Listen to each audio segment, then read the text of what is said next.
হৃদয়ে বড় জ্বালা, ফ্যামিলিতে সুখ নাই, শান্তি নাই। তারা হৃদয়ে প্রশান্তি আনতে চাইলে এতিমখানায় যাবেন, এতিমের মাথায় হাত বুলিয়ে দিবেন, এতিমের মুখে খাবার তুলে দিবেন। আপনার হৃদয়টারে নরম করে দিবে কে? আল্লাহর ঘর মসজিদে যাবেন, নিজ হাতে মসজিদটারে একটু পরিষ্কার করে দিবেন, আপনার জীবনটারে উজালা করে দিবে কে?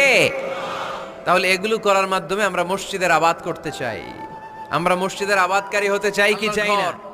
মসজিদ আবাদ করার মতো শ্রেষ্ঠ কাজ পৃথিবীতে হতে পারে না। এই মসজিদের কিছু আদব আছে, আল্লাহ রাসূল সাল্লাল্লাহু আলাইহি ওয়াসাল্লাম বলেছেন এই আদবগুলো মেনটেন করে যেন আল্লাহর ঘর মসজিদের সাথে আমরা ব্যবহার করি।